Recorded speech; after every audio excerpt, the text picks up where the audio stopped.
Assalamualaikum.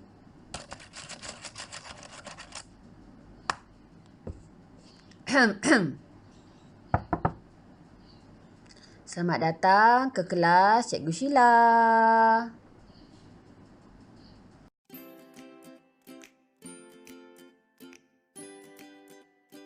Assalamualaikum dan selamat sejahtera.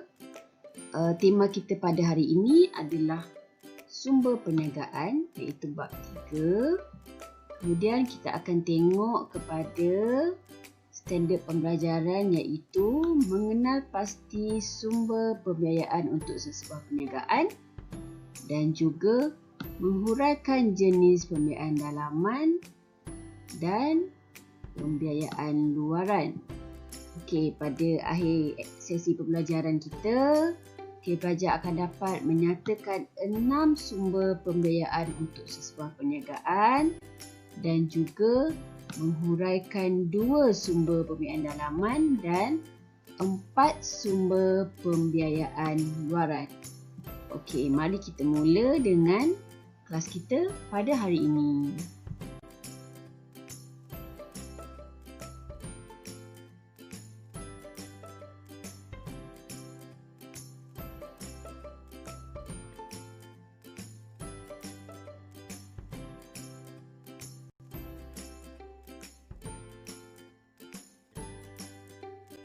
Okey, merujuk kepada buku teks muka surat 70. Okey, berikut adalah sumber pembiayaan dalaman dan luaran yang sesuai untuk sesebuah perniagaan. Yang mana kita ada dalaman, iaitu simpanan peribadi, okey, dan juga modal daripada keuntungan. Okey, manakala sumber pembiayaan luaran pula terdiri daripada bank dan institusi kewangan, iaitu modal permulaan, sewa beli, pajakan dan pemfakturan. Kita ada share, kita ada overdraft dan pinjaman perniagaan gadaian. Manakala daripada agensi kerajaan pula, kita ada bantuan modal, jaminan kredit dan juga geran penyelidikan dan pembangunan. Jenis pembiayaan dalaman ada 2, iaitu simpanan peribadi dan modal daripada keuntungan. Okey, simpanan peribadi ni maksudnya duit simpanan sendiri ataupun pinjaman daripada saudara mara yang digunakan oleh usahawan untuk membiayai perniagaan dia. Okey, modal daripada keuntungan pula bermaksud perniagaan biasanya dia ada simpan sebagai daripada untung dia sebagai pendapatan tertahan nama lain dia ataupun reserve, yang mana dia akan peniaga ataupun usahawan akan gunakan semula sebagai modal pusingan. Jenis pembiayaan luaran pula ada 2 iaitu daripada bank dan institusi kewangan dan lagi satunya daripada agensi kerajaan. Okey, daripada bank ataupun institusi kewangan, kita ada modal permulaan. Modal permulaan ni yang mana pihak bank dia menawarkan pembiayaan lah kepada usahawan. Kita ada jangka pendek, kita ada jangka panjang, dan biasanya pembiayaan bank memerlukan cagaran yang bernilai daripada usahawan sebagai jaminan untuk pinjaman yang usahawan tu perlukan. Okey, sewa beli pula, yang mana saya selalu tekankan kepada pelajar saya bahawa pihak bank ni dia akan beli ataupun sewa aset kepada usahawan. Okey, usahawan nak beli aset tersebut, tetapi sehingga belum habis ansuran, hak milik masih kepada bank.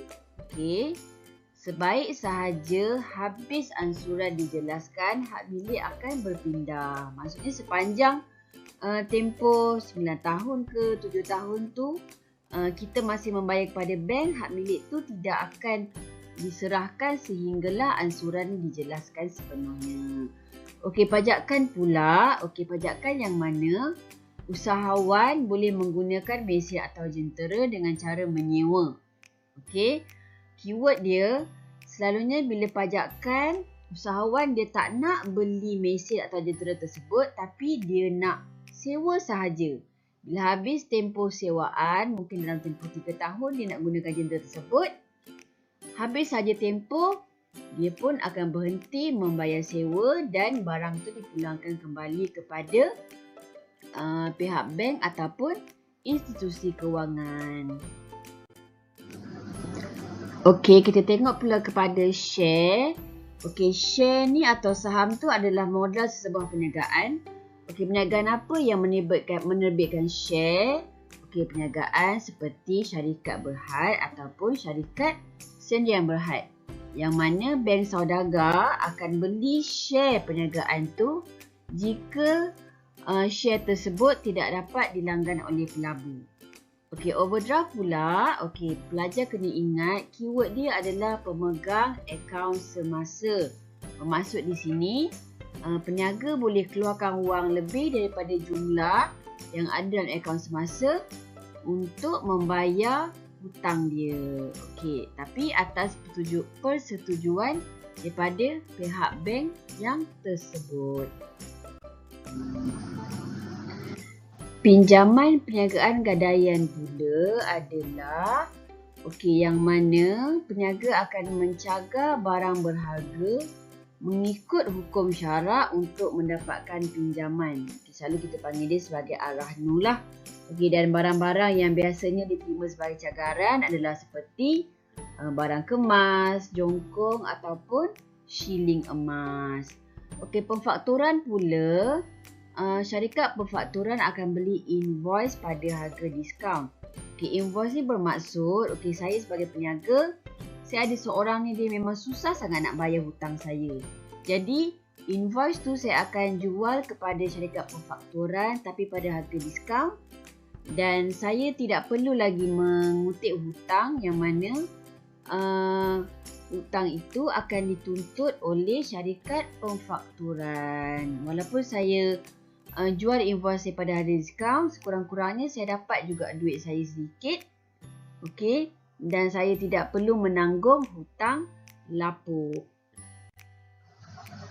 Kita tengok pula kepada sumber pembiayaan luaran daripada agensi kerajaan. Ada 3, iaitu bantuan modal yang mana pihak MARA, pihak Agrobank ataupun Tekun dia bantu usahawan kita untuk memulakan perniagaan ataupun meluaskan perniagaan.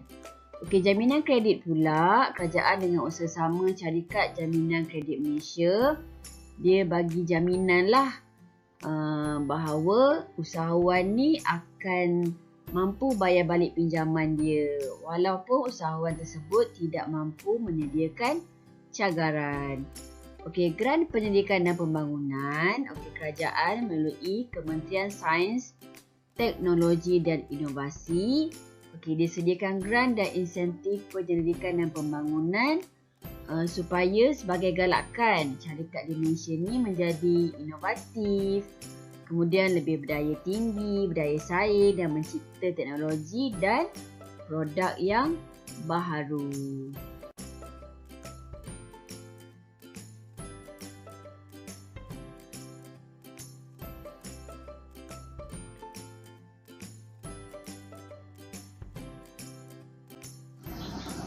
Untuk slide seterusnya, kita akan bincang beberapa contoh latihan. Sebelum pelajar tengok latihan-latihan yang saya sertakan di dalam slide seterusnya, apa yang pelajar kena ingat semula. Kalau dalam pembiayaan luaran, sebab soalan ni ada juga masuk dalam SPM. Untuk pemfakturan, awak kena ingat keyword dia adalah beli invoice. Beli invoice pada harga diskaun. Kemudian kalau sewa beli pula, kita nak beli aset, kita kena bayar sewa sampai habis, barulah aset tersebut akan jadi hak milik. Kemudian pajakan. Pajakan bermaksud kita tak nak beli mesin, tak nak beli jentera tersebut, tapi kita hanya bayar sewa sepanjang tempoh penggunaan. Okey. Okey, overdraft pula. Overdraft pula keyword dia akaun semasa. Okey. Usahawan atau peniaga yang ada pegang akaun semasa, dia berniat dia nak tambah kredit. Okey. Kemudian gadaian pula. Okey, gadaian kita letak barang sebagai cagaran untuk dapatkan pinjaman. Bila dah habis bayar pinjaman tersebut, baru akan dapat balik barang yang dicagar. Okey. Mari kita lihat pada soalan. Okey, kenal pasti sumber pembiayaan yang sesuai bagi setiap pernyataan berikut. Okey, tengok soalan yang pertama. Encik Wong mendapat kelulusan daripada pihak bank untuk menggunakan wang melebihi baki, okey, di dalam akaun semasa. Okey, awak nampak akaun semasa? Kita terus tahu itu adalah overdraft. Kemudian Puan Anzalna mendapat pinjaman dengan meletakkan emasnya sebagai jaminan. Okey, jadi jawapan dia adalah gadaian ataupun Arohnu. Okey, tengok soalan nombor 3. Syarikat Alaf Interaktif Sdn Bhd telah menjual invoice, okey, pelanggannya kepada institusi kewangan untuk memperolehi pembiayaan tunai. Okey, ada invoice, kita tahu sumber pembiayaan dia adalah pemfakturan. Okey, soalan nombor 4. Satu sumber pembiayaan luaran yang digunakan oleh Tenaga Nasional Berhad untuk meningkatkan operasi perniagaannya. Okey, jadi kita tahu kalau syarikat berhad, syarikat Sdn Bhd, mestilah sumber pembiayaan dia adalah share.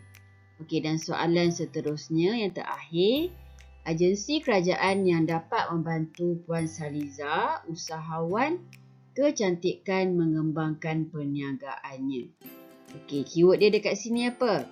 Agensi kerajaan. Okey, kemudian dia ada sebut Puan Saliza. Jadi kalau Puan Saliza ni Bumiputra, dia boleh mendapatkan pinjaman daripada Mara boleh dan Tekun pun boleh. Okey, selepas ni slide seterusnya kita akan tengok soalan yang lebih mencabar sedikit. Kita tengok kepada latihan pengukuhan. Okey, berikut adalah berkaitan dengan satu jenis pembiayaan.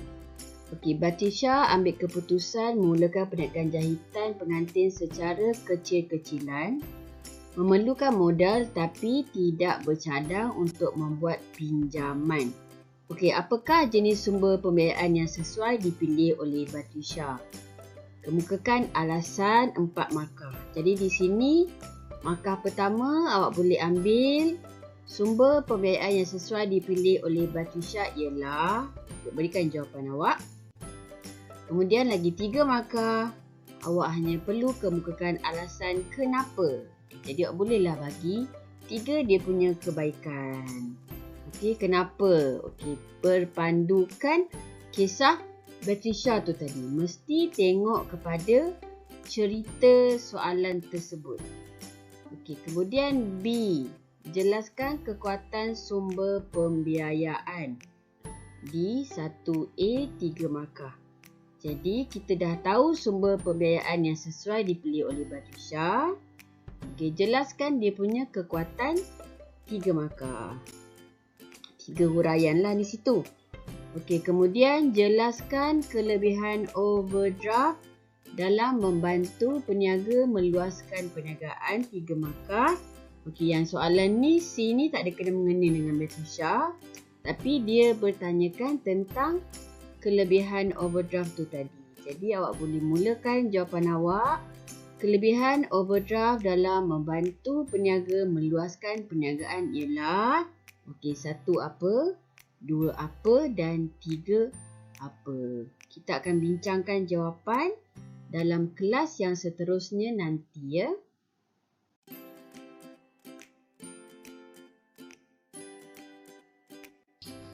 Sekian. Terima kasih ya. Jumpa lagi.